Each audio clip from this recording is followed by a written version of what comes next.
Pues, María Ignacia, cuando tú decidas, supongo que esos libros que estábamos viendo los conocías bastante.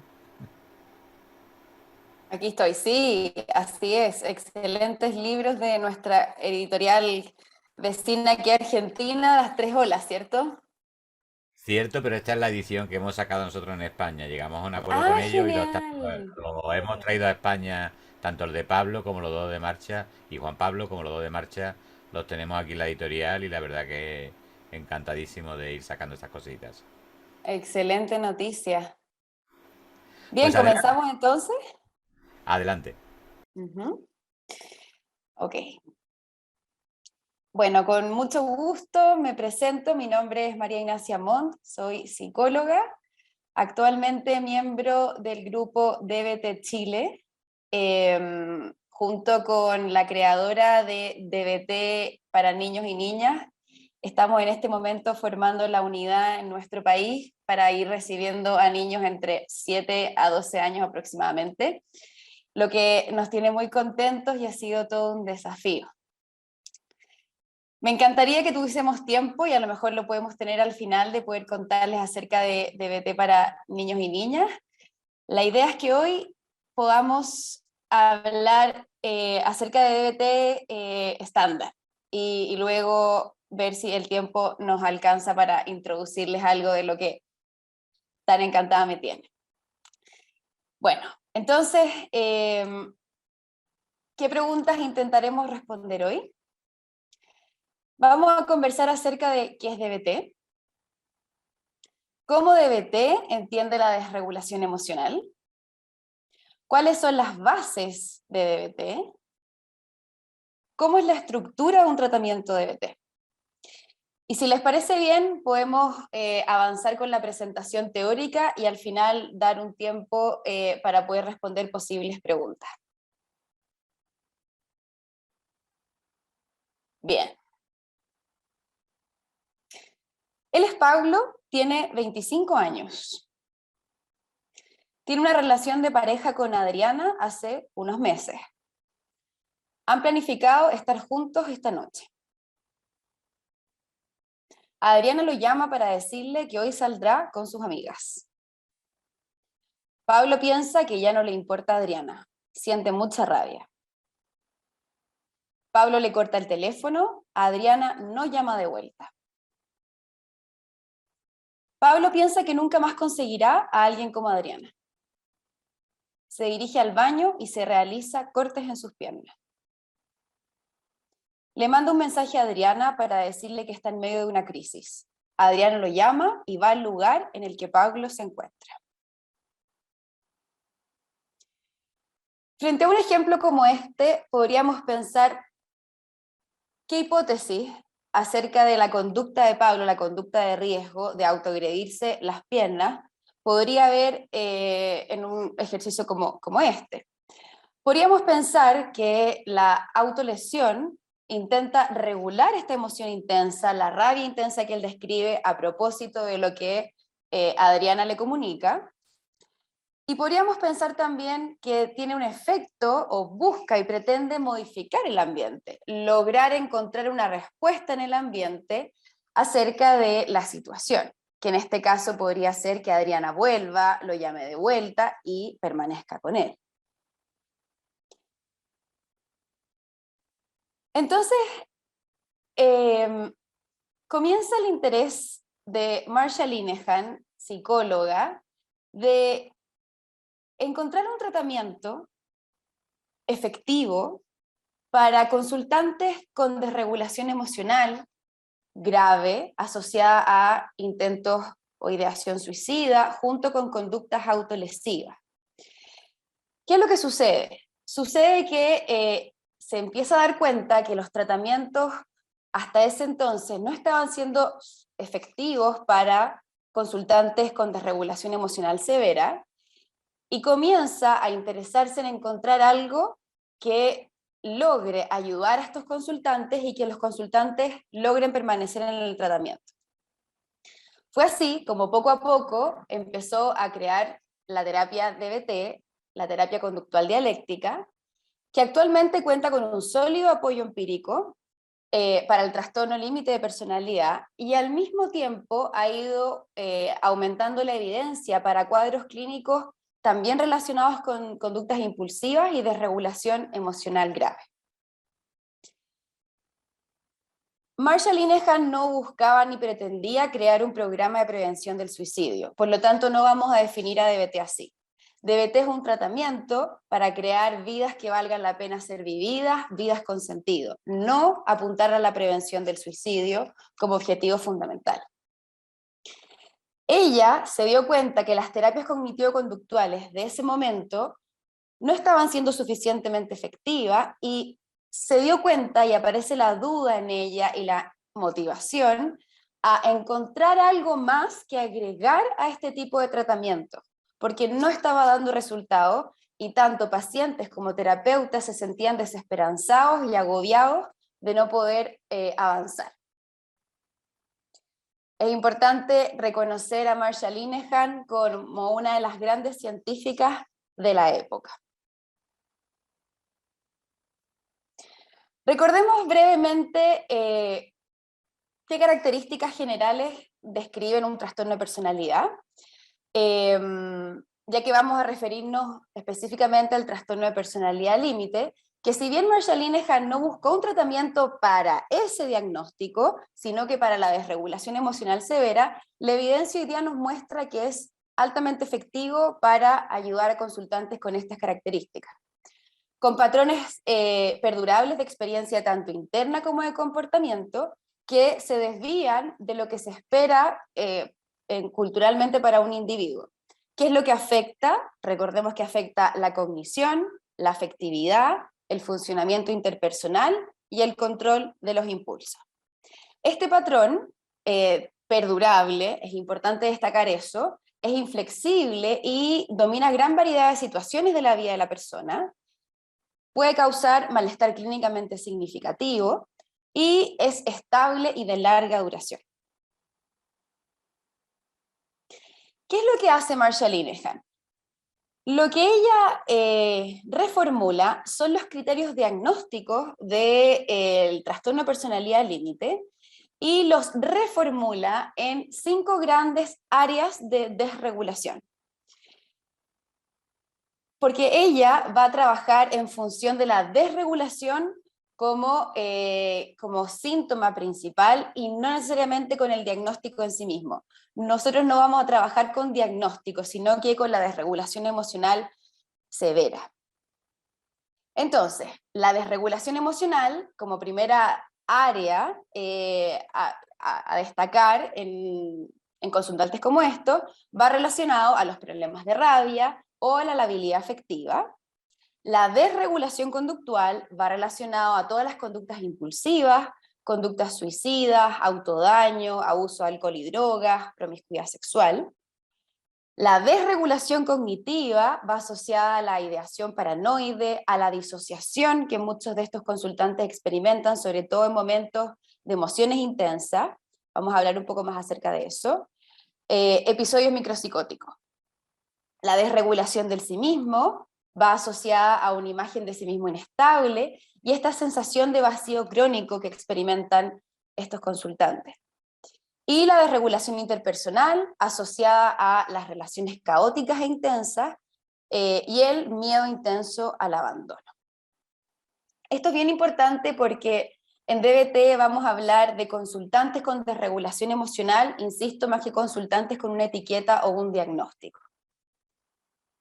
Ahora, de todas formas, la etiqueta y el diagnóstico es importante a la hora de investigar y de poder validar un tratamiento como este.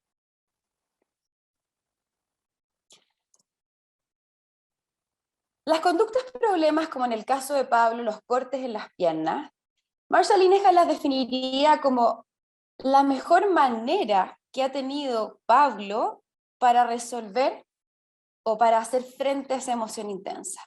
Es lo que ha aprendido, es la herramienta con la que hoy cuenta y es lo que se está manteniendo por algún tipo de refuerzo.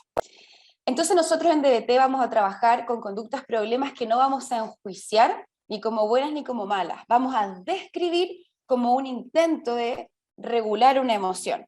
Y en el caso de Pablo también tenemos la hipótesis de generar un cambio en el ambiente, o movilizar al ambiente de alguna manera, ¿sí? Y esto no es ni bueno ni malo, es la herramienta que tiene, con la que cuenta, y con la que de alguna forma se mantiene porque individualmente analizamos, algo la refuerza. Entonces la función primaria de una conducta problema es regular una emoción, o puede ser consecuencia natural de las dificultades en regular una emoción. No sé qué hacer, y esto lo aprendí, me ha funcionado probablemente a corto plazo. ¿Para qué? Para sacarme esta emoción intensa, dolorosa o aversiva, y produce un posible alivio a corto plazo, ¿sí? Y esto se mantiene porque es un refuerzo negativo. Yo tengo algo que me molesta, algo aversivo o negativo, y una autolesión a corto plazo me saca de esa emoción displacentera o de esa emoción aversiva, y a corto plazo baja esa emoción. ¿Cuál es el problema de esto? Que a largo plazo eso no es concordante con las metas que establecemos en terapia desde lo que los mismos consultantes refieren que quieren lograr. Entonces es importante que conceptualicemos las conductas problema como una estrategia inefectiva de regular una emoción. Las conductas problema van a interferir con las metas del consultante. Van a haber algunas conductas en DBT que tenemos que disminuir, como las conductas problema, por ejemplo, una conducta autolesiva, y van a haber otras conductas que tenemos que aumentar. Por ejemplo, habilidades de regulación emocional, habilidades de tolerancia al malestar, habilidades mindfulness, habilidades de efectividad interpersonal. Entonces vamos a estar disminuyendo algunas, sin embargo, no vamos a lograr resultados si solamente disminuimos una y al mismo tiempo no estamos aumentando la opuesta o la efectiva. Sin embargo, el objetivo de DBT no es solamente reducir las conductas problemas, y no trabajamos directamente hacia eso. O sea, no vamos a plantear que nuestro caso clínico ha sido exitoso en la medida que las conductas problemas simplemente disminuyeron. Hay un propósito más importante y hay un propósito fundamental. Quien mejor lo puede explicar es la mismísima creadora de DBT. Les voy a mostrar un pequeño video. So then I usually then move to, what is it in your life that's making life feel like it's not worth living? Let's figure that out. What's not making your life feel as if it's worth living? Because I feel sure if we could figure that out, we can figure out a way to make life experienced as worth living. And in general, for a therapist, that is that is what a therapist has to do, is figure out a way to help a client experience life as worth living. People do not kill themselves who think life is worth living. They don't do it. And so that's really what you have to be able to be reasonably good at, is helping a client develop a life that they experience as worth living. Ok, entonces el objetivo principal es construir vidas que valgan la pena ser vividas, es decir, construir vidas con sentido. Sí, necesitamos trabajar las conductas de riesgo, absolutamente, en función de lograr nuestra meta principal, que es construir vidas con sentido. Por lo tanto, vamos a estar, si bien atentos a enseñar habilidades para disminuir esas conductas de riesgo o conductas inefectivas y reemplazarlas por otras, siempre en función de una vida con sentido para este consultante. Entonces tenemos que entender desde DBT qué es la desregulación emocional pervasiva. ¿Cómo aparece? ¿Cómo se desarrolla? Por un lado, hay en los consultantes biológicamente una alta sensibilidad a estímulos emocionales. Esto quiere decir que hay una reacción inmediata a bajo umbral. Estímulos que para otros pueden ser menores o insignificantes, para consultantes con alta sensibilidad son estímulos suficientemente necesarios ¿para qué? Para desencadenar una reacción emocional intensa. Esto quiere decir que hay una reacción extrema. A menor umbral, siento más intensamente, mi reacción tiende a ser extrema, y eso conlleva también una desregulación del procesamiento cognitivo. En ese momento es tan la activación de la amígdala cerebral que la parte prefrontal se bloquea y comanda la emoción, junto con un lento retorno a la línea base. Esto quiere decir que hay una mayor duración de la reacción y un lento retorno a la calma. Y durante todo este tiempo que tarda en llegar a la calma, es un periodo de mayor vulnerabilidad y sensibilidad a nuevos estímulos emocionales. ¿Por qué? Porque a menor umbral las cosas a mí me afectan más intensamente, tengo una probabilidad de reacción más grande y extrema, y me demoro más en volver a la calma. Y durante todo ese tiempo que tardo en volver a la calma, quedo más vulnerable a que otros estímulos enganchen conmigo, con lo que yo siento. ¿Qué es importante? Que estas características, esta vulnerabilidad biológica, no depende de la voluntad. No es que yo elija cómo siento los estímulos, simplemente los siento de alguna forma. Y en eso no hay ningún problema, y no hay que corregirlo. Ahí no hay un problema en la forma de sentir, sino que hay un desafío de aprender herramientas para manejar la forma biológicamente establecida en cómo yo siento. Estas características biológicas van a transaccionar, y esa es una palabra muy importante, con un ambiente invalidante. ¿Qué significa la transacción? La transacción significa que las características biológicas de este consultante van a transaccionar, o sea, van a tener una relación con el ambiente invalidante, generando un efecto en el ambiente. O sea, el cómo yo siento y mis reacciones generan un cambio en el ambiente, y lo que el ambiente hace genera algo en mí. Es bidireccional. ¿Por qué hablamos de ambiente invalidante? Porque este ambiente, la gran mayoría de las veces, puede tener una muy buena intención de ayudar a personas con estas características biológicas. Sin embargo, a pesar de la intención, el efecto es distinto, o es muchas veces contrario. Yo podría decirle a Pablo, Pablo, no es para tanto, ya Adriana va a volver, no tiene sentido que te enojes por eso, la vida sigue, sal con tus amigos y pásalo bien. Yo desde ahí tengo la mejor intención para ayudar a manejar a Pablo su emoción intensa, y el efecto que logro en Pablo es contrario. Se activa aún más la rabia, se activa aún más la sensación de incomprensión. Entonces, por mejor intención que yo tenga, el efecto no está siendo el que yo busco.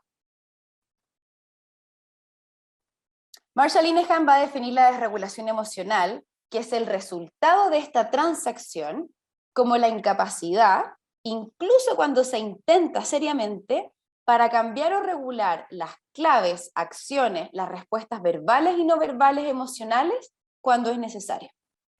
Y la desregulación emocional pervasiva va a ser resultado de una transacción, donde aquí no hay responsables ni culpables, es una dinámica entre ambos, y el movimiento de uno afecta el movimiento del otro, que va a generar una desregulación emocional.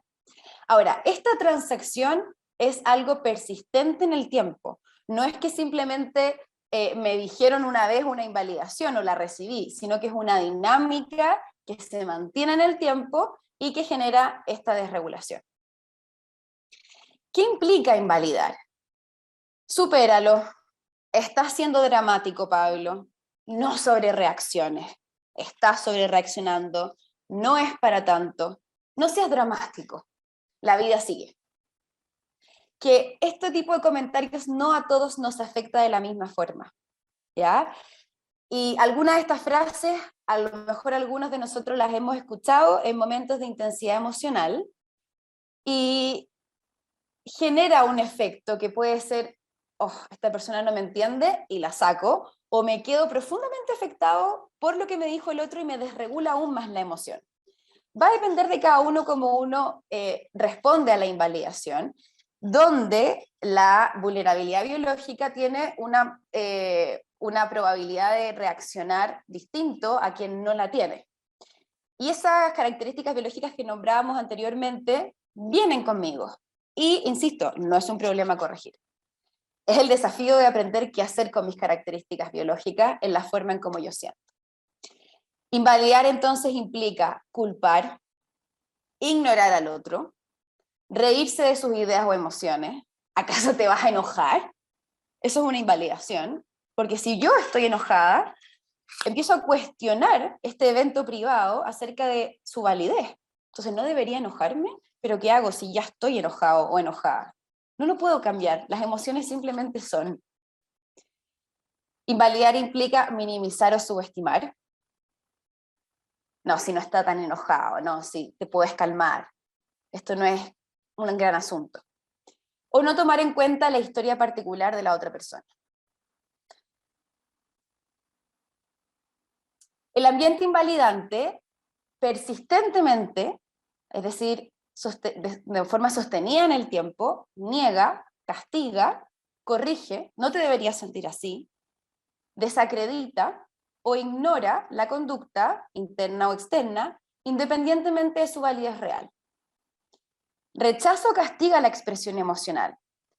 Esto quiere decir que, en el caso de Pablo, Adriana puede no poner atención a la expresión efectiva de Pablo y pone atención a la expresión desregulada de Pablo cuando lo llama en crisis estando en el baño cortándose las piernas. Entonces, el ambiente a veces sí refuerza la expresión efectiva, a veces no, lo que es un refuerzo intermitente, y esto hace que con el tiempo la persona aprenda a oscilar entre la inhibición emocional y la explosión emocional. ¿Por qué? Porque el ambiente a veces pone atención a lo efectivo y a veces pone atención a lo desregulado y lo inefectivo.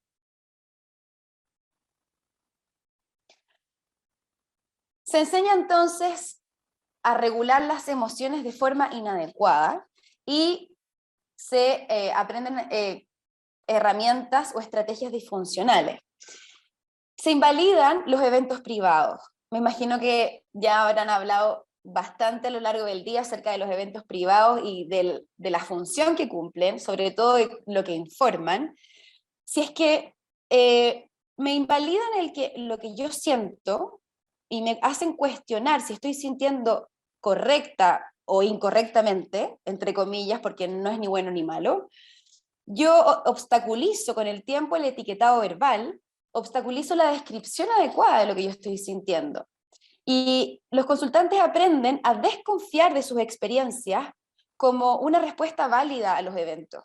Entonces, si yo estoy sintiendo rabia, dudo si es válido sentirla, por cómo ha sido cuestionada en el tiempo, cuando cualquier emoción es legítima. Entonces, dudar de la emoción hace que yo no sepa qué hacer con ella, no sé si estoy sintiendo como debería sentir, y también dejo de tomar en cuenta la información que todas las emociones nos entregan, lo que comunican las emociones. Como decía, se comienza a reforzar intermitentemente y se refuerza la escalada de expresión emocional. O sea, Pablo tiene que llegar a cortarse para que Adriana lo tome en cuenta y vuelva con él. Se sobresimplifica la importancia y la dificultad de los problemas para la persona. Esto tiene que ver con no es para tanto, simplemente tómate tu remedio o tu medicina, sin enseñar, por ejemplo, habilidades de tolerar el malestar o sin enseñar habilidades para resolver los problemas. Insisto, todo esto es a partir de una transacción entre las características biológicas específicas y un ambiente que puede tener la mejor intención y puede estar haciendo lo mejor que puede con las herramientas que tiene. O sea, no necesariamente vamos a hablar de invalidaciones evidentemente como por ejemplo traumáticas o abusos físicos, verbales, agresivos, Eso también forma obviamente parte de un ambiente invalidante. Muchas veces no es así y genera el mismo efecto. ¿Cuáles son las consecuencias de esta transacción? Insisto, esto es a propósito de cómo ambos influyen uno en el otro. No aprender a etiquetar las emociones, no aprender a modular la expresión emocional. Hay una dificultad en reconocer las propias vulnerabilidades emocionales, es decir, aquellas claves presentes en todos nosotros que nos generan una mayor vulnerabilidad. No se aprenden herramientas para tolerar el malestar. Tampoco se aprenden formas efectivas de expresar las emociones y hay que llegar a expresiones extremas. Y como les decía, no se aprende a atender a las propias señales internas y a confiar en las propias respuestas. Entonces, ¿qué es lo que sucede? Este es Pablo. En crisis hay una tendencia a bloquearse, se congela, se cierra, se disocia bajo condiciones de estrés elevado. Solo se focaliza en la señal emocional. Entonces está pegado en lo que sucedió con Adriana y solo se queda ahí. Por eso es tan importante las estrategias que vamos a revisar de mindfulness, porque les enseña a los consultantes a elegir intencionalmente en qué focalizar la atención. La desregulación emocional va asociada entonces a distorsiones cognitivas. Nunca voy a conseguir una persona como ella, no me quiere, me va a abandonar o dejar. Y dificultades en el procesamiento de la emoción. Hay con esto una dificultad en organizar la conducta y en realizar acciones no dependientes del estado de ánimo. La emoción intensa va de la mano de un impulso a la acción muy intenso, es decir, me dan ganas de hacer algo dependiente del estado de ánimo. Cortarme es algo dependiente del estado de ánimo. Yo estoy con angustia o estoy con miedo o con rabia y cortarme es concordante con el impulso a la acción que esa emoción intensa mueve. También va asociado a falta de habilidades para regular la activación fisiológica interna y una dificultad en controlar el impulso a la acción. ¿Qué es el impulso a la acción? Es aquello que la emoción me dice que yo haga. Toda emoción tiene un impulso natural a la acción. El amor a acercarme, el miedo a esconderme, la vergüenza a ocultarme, la rabia a enfrentar, y así. Y eso es natural. Nosotros frecuentemente estamos eligiendo si actuar o no el impulso natural de la acción. Y en momentos de estrés elevado o de emociones intensas hay una mayor probabilidad de actuar concordante a ese impulso a la acción. Entonces, ¿cuáles son las bases teóricas de la DBT? Como les contaba al principio, Marsha Linehan comenzó a darse cuenta que para pacientes con desregulación emocional severa no estaban siendo suficientes los tratamientos cognitivo-conductuales de la época, y en esa época predominaban los tratamientos conductistas.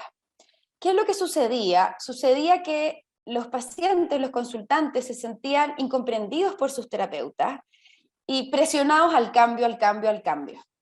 Y eso no daba resultado, los consultantes no cambiaban, los terapeutas se desesperanzaban, y tenemos también el problema de quién puede ayudar a estos consultantes, si es que no hay un tratamiento efectivo para ellos. Entonces, Marsha Linehan incorpora elementos del Oriente, basados principalmente en todas las prácticas y filosofías Zen, específicamente en base al mindfulness, aceptación, y vamos a conversar un poco de eso. Y se dio cuenta que ni el conductismo a secas, ni el camino basado en el Zen de la aceptación a secas iba a funcionar.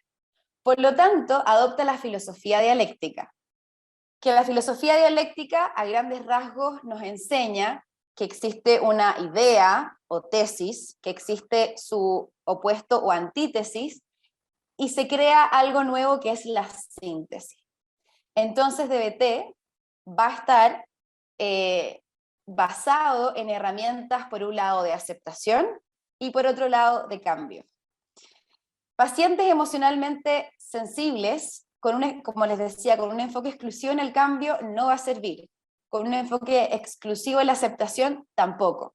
¿Por qué? Porque Marcia describe que pacientes con estas características viven fracasos dialécticos o dilemas dialécticos, como por ejemplo, tener que aceptarme a mí mismo y tener la necesidad de cambiar. Y todas las herramientas y todas las bases teóricas y la filosofía en DBT van a estar buscando el equilibrio entre la aceptación y el cambio. Todas las estrategias, intervenciones, incluso durante una sesión como terapeuta tengo que observar si estoy ayudando a mi consultante en cuanto a aceptación y en cuanto a cambio. Muchas veces los terapeutas nos vamos al polo del cambio y quiero ayudar a mi cliente o consultante que aprenda herramientas y reemplace las inefectivas por otras, o muchas veces los terapeutas nos podemos ir a validar, a aceptar y quedarnos ahí. Ninguna de las dos por sí solas va a promover la mejoría. Son en conjunto, es la síntesis entre la aceptación y el cambio. ¿Qué quiere decir esto? A Pablo podríamos validar su emoción diciéndole sí, yo entiendo que te haya hecho enojar, que Adriana cambie los planes cuando tú te habías planificado y querías pasar tiempo con ella, y cortarte no es la forma en que te va a ayudar a resolver ese problema. Entonces yo acepto la emoción, la valido, y también le muestro que la conducta que él eligió se aleja de la meta que él quiere. Que es bueno, y se aleja de la meta inicial que describíamos, que es conseguir una vida con sentido y una vida valiosa que valga la pena vivir. Entonces estamos siempre en este equilibrio de estrategias de aceptación y cambio. ¿Cómo es la estructura de un tratamiento de DBT? DBT estándar incluye psicoterapia individual ambulatoria, esto es una vez a la semana, consultante con su terapeuta DBT, en una sesión de alrededor 50 minutos. En esa misma semana debe asistir a psicoterapia en grupo con otros consultantes, en el caso de los adolescentes, y bueno, depende cómo lo practica cada centro y cada país, va el adolescente con uno mínimo o los dos padres a terapia de grupo. Esto tiene una duración de alrededor 1 hora y media. En la misma semana, o sea, estamos con terapia individual, supongamos los lunes, terapia grupal los jueves. Los adolescentes van acompañados de sus padres, porque queremos promover también las herramientas en el ambiente, de la manera más directa posible, y en el caso de los adultos, asisten solos. También es la misma duración, alrededor de 1 hora y media. ¿Qué es lo que se hace en el entrenamiento grupal? Es una especie de clase, se enseñan habilidades. Hoy día vamos a aprender, por ejemplo, iniciar el módulo de tolerancia al malestar, y vamos a enseñar qué significa tolerar el malestar, y todos los días o en cada sesión una habilidad del módulo. No es una terapia para hablar de los problemas de cada uno ni de las desregulaciones de la semana. Todo eso se mantiene en el espacio individual, y el grupo está destinado a aprender habilidades que se van obviamente integrando en la parte individual.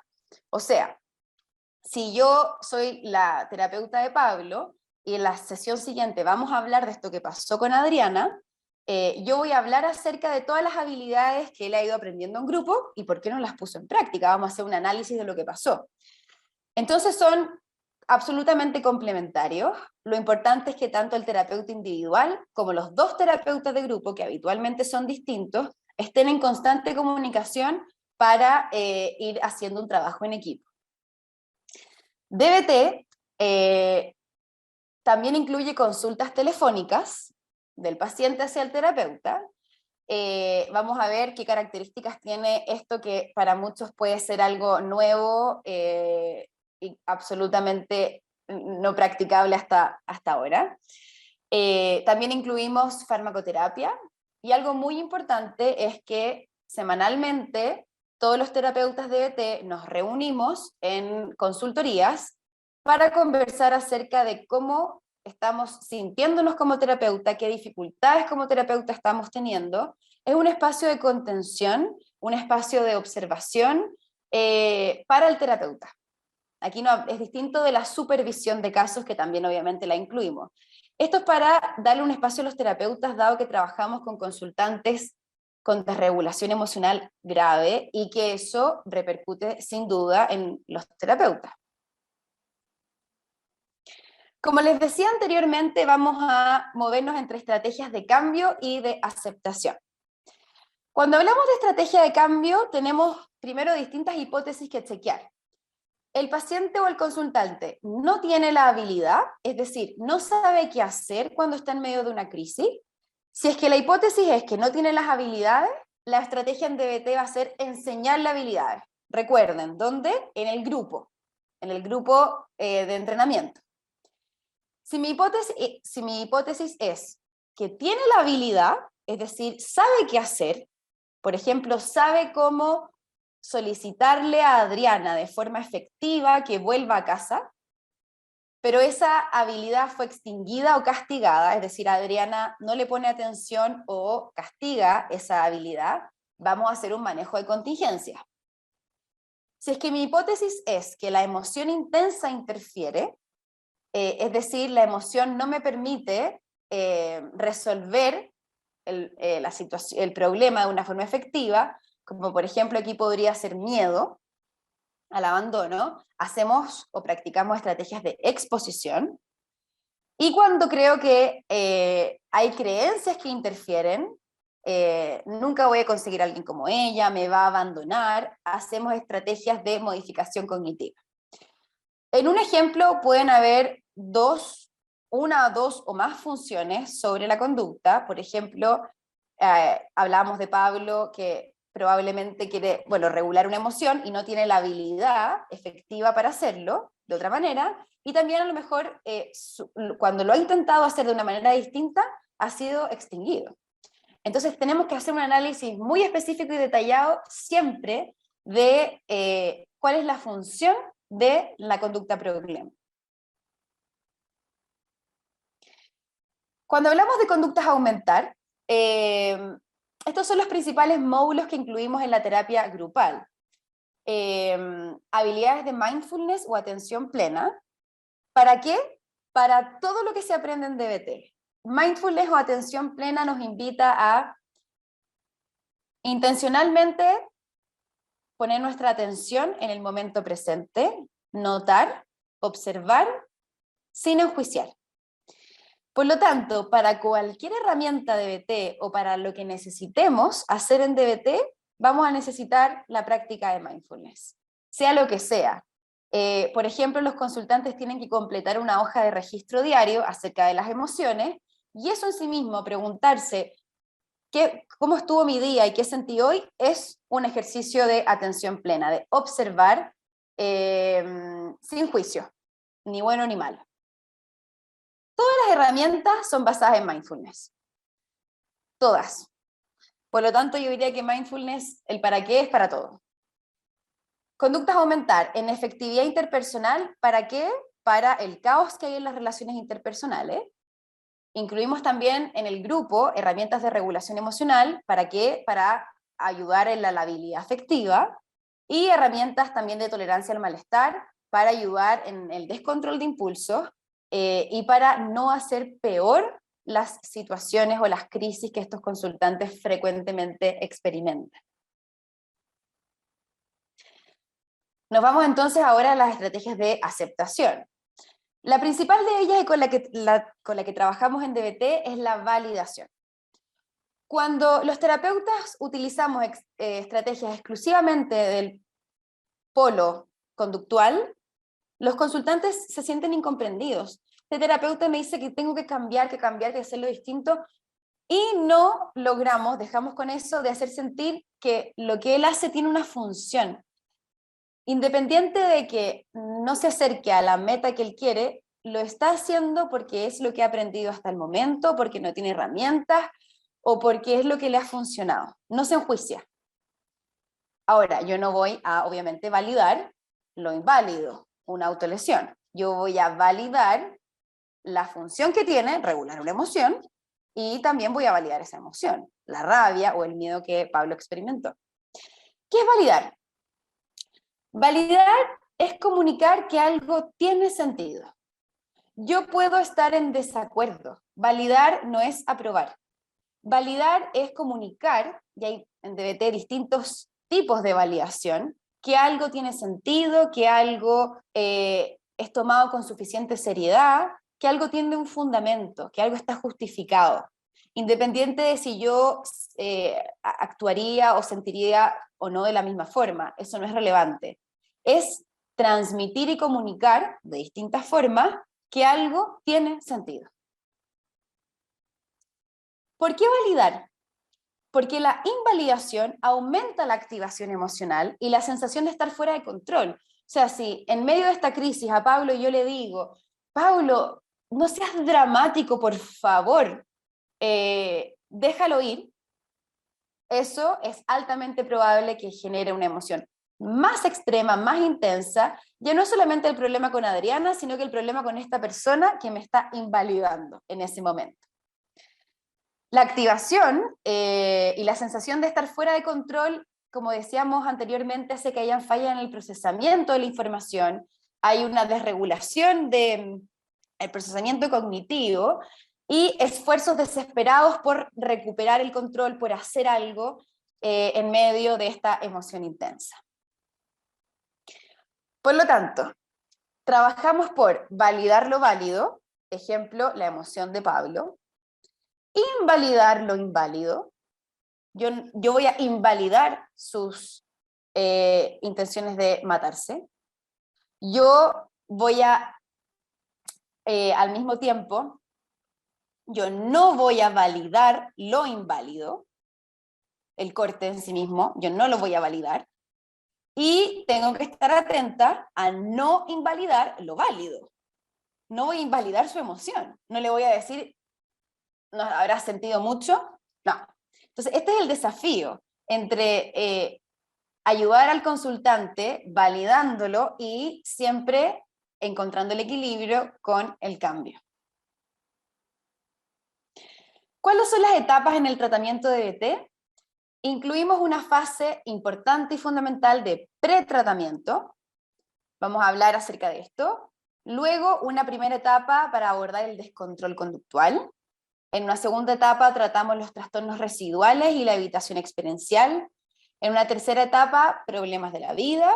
Y en una cuarta etapa, sentirse incompleto. Esto tiene que ver con la capacidad de disfrutar y la libertad. Importante destacar del pretratamiento, se establece obviamente la relación terapéutica, vamos a abordar las conductas problemas de cada consultante, que, ojo, pueden ser cortes como ideación o intento suicida u otros.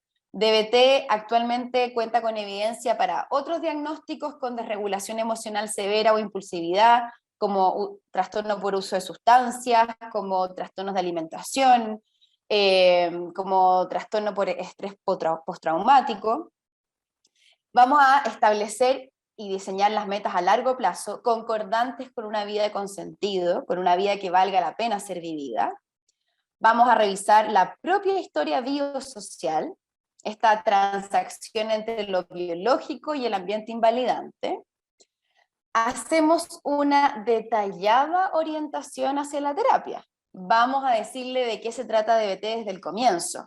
Y tiene que saber de qué se va a tratar, porque es un tratamiento que involucra tiempo, que involucra dedicación, que involucra un arduo trabajo. Recuerden, terapia individual y terapia grupal a la semana, más probables sesiones de farmacoterapia, más completar, por ejemplo, la hoja de registro diaria.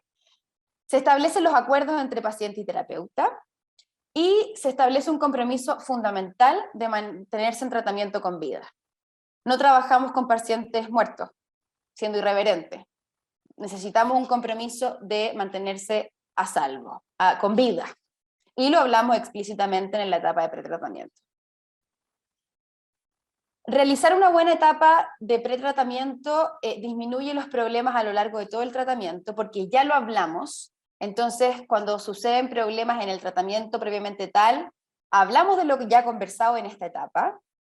Se necesitan entender todas las particularidades de DBT y es necesario un compromiso suficiente. Si no hay compromiso, no podemos avanzar a la siguiente etapa de tratamiento.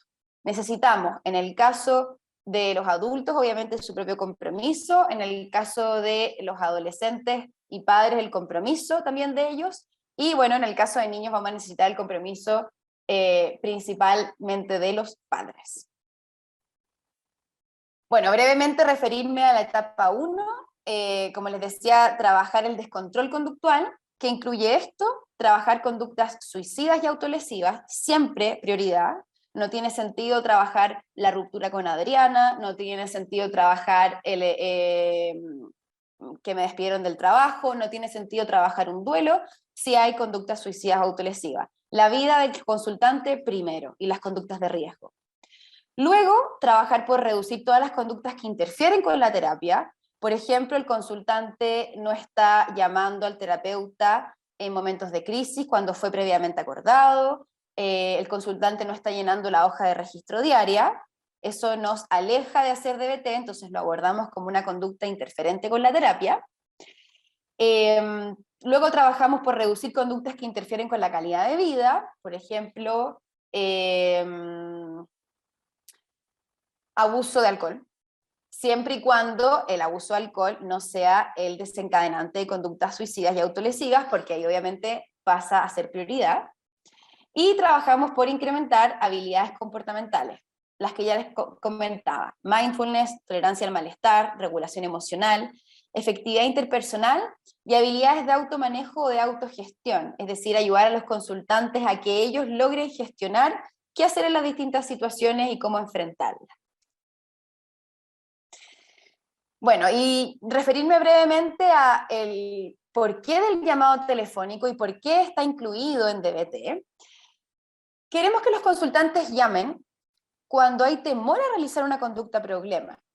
Es decir, en terapia en la parte individual, se va a establecer un plan de crisis, se establece que el consultante use las herramientas que ha ido aprendiendo en grupo y que le han resultado efectivas, y en caso de que esas herramientas esté siéndole muy difícil poder implementarlas o las implementó y todavía siente que el riesgo es muy alto de involucrarse en una conducta problema, llamamos al terapeuta. No es una sesión, se espera que el llamado telefónico dure entre 5 a 10 minutos, donde lo que pretende es no empeorar la situación y reemplazar la conducta problema, antes obviamente de que la lleve a cabo, por una habilidad efectiva. Y el terapeuta hace obviamente una evaluación del riesgo y promueve que se aplique el plan de crisis ya diseñado. También el consultante puede llamar al terapeuta cuando hay dificultades para resolver un problema y quiere usar alguna habilidad. ¿Por qué ahí se incluye el llamado telefónico? Porque el llamado telefónico permite reforzar que él quiera usar una habilidad efectiva y no sabe cuál o cómo implementarla. También en ocasiones para reparar la relación terapéutica y también para dar buenas noticias. Si un consultante quiere contarle al terapeuta qué habilidades usó dentro de las que han conversado en el espacio individual, o a veces los consultantes tienen proyectos y cosas por las que han trabajado mucho tiempo y luego de todo un tiempo de trabajo en eso quieren llamar al terapeuta para contar qué habilidades usaron y cómo finalmente funcionó, bienvenido también. Bueno, finalmente, ¿cuáles son las funciones en DBT? Aumentar la motivación a lograr las metas establecidas a largo plazo. Ojo, no trabajamos con metas a corto plazo. Para eso está la psicoterapia individual. Aumentar las capacidades o habilidades del consultante. Para eso está el entrenamiento de habilidades en grupo. Asegurar la generalización en el ambiente, o sea, de la sesión nos pasamos a la vida y el día a día, asegurarnos de que siga usando esas herramientas. Está el coaching telefónico. Estructurar el ambiente, manejo de casos, y aumentar la motivación y capacidad del terapeuta. Para eso tenemos el equipo de consultoría, donde hablamos de nosotros como terapeutas. En nuestro caso, en DBT Chile, tenemos la reunión semanal de 2 horas, un grupo de aproximadamente 7, 8 terapeutas, donde nos ponemos a nosotros, en función obviamente de nuestros casos, para hablar sobre y cuidarnos sobre cómo yo me estoy sintiendo como terapeuta, en qué me puedo estar sintiendo estancado, en qué puedo estar asustado de mi consultante, y eso es tremendamente necesario por las características de los pacientes con los que trabajamos. Bien, si tuviese que recomendarles lecturas, bueno, obviamente las que, como Miguel nos informó, cuentan ustedes en España la suerte que tienen, aprovechenla de los libros que han sido traducidos al español de la editorial Tres Olas y que ya está con ustedes. No puedo dejar de destacar este libro, es el libro de de la historia de Marsha Linehan. A grandes rasgos contarles que Marsha Linehan fue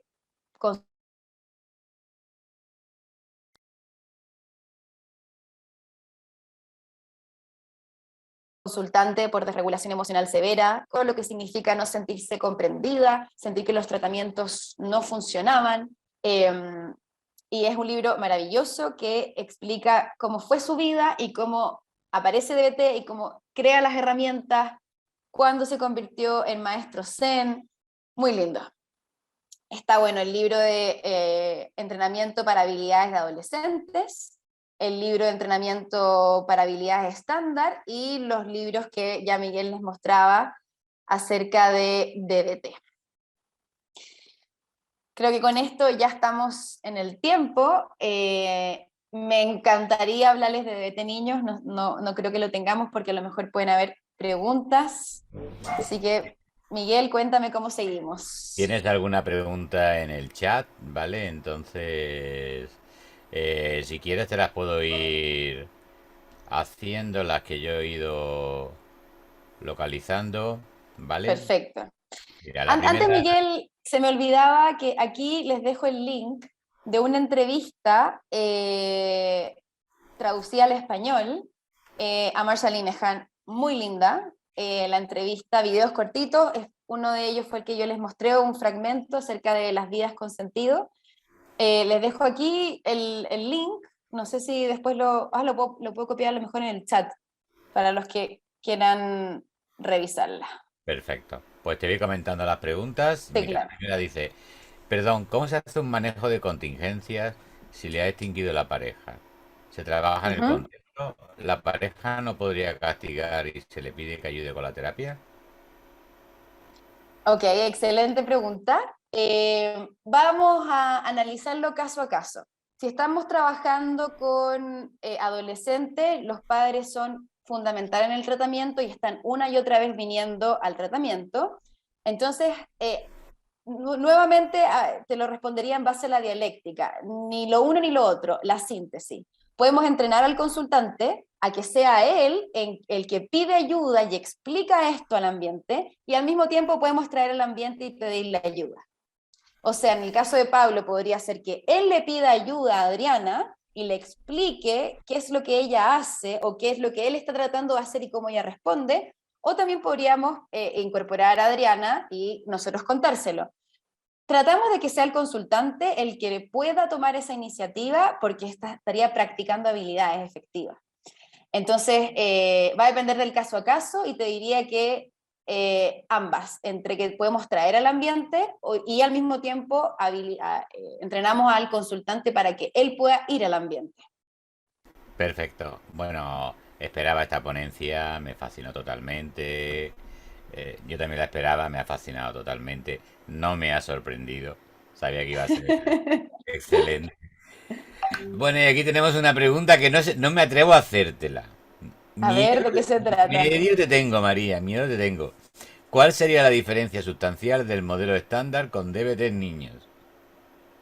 Vamos pidiendo unas pizzas. Sí, sí, porque yo me podría aquí explayar una hora más.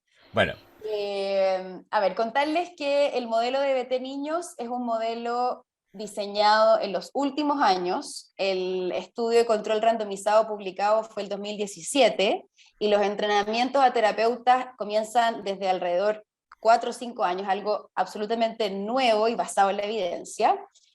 La creadora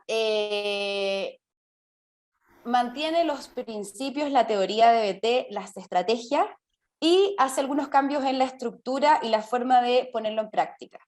Te diría que la principal estrategia y herramienta, y estuvimos conversando el jueves acerca de BT Niños, hay por ahí un link para conocer más acerca de la terapia, es que los padres son protagónicos y fundamentales. O sea, vamos a trabajar.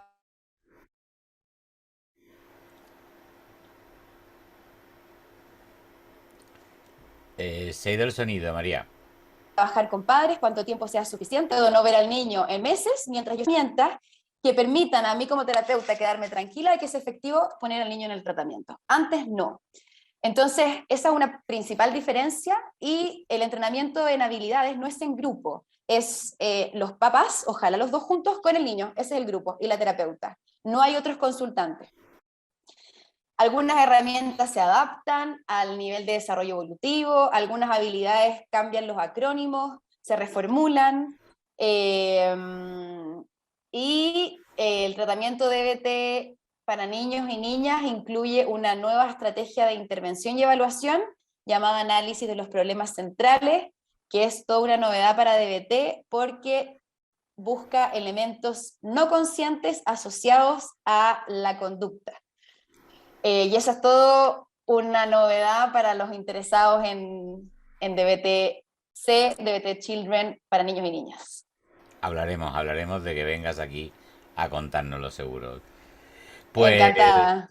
¿qué te digo? Que de verdad, vuelvo a repetir lo de antes, de verdad, cuando tienes la suerte de leer un TFM que debería de publicarse del nivel del tuyo y dices, madre, cómo he llegado a esto a mis manos fue fascinante y se ve que hay una maravillosa terapeuta, así que no, espero que nos veamos mucho por aquí y te invito a la ceremonia de clausura, porque tenemos ceremonia de clausura, ya empezamos a ser importantes, ¿eh, María?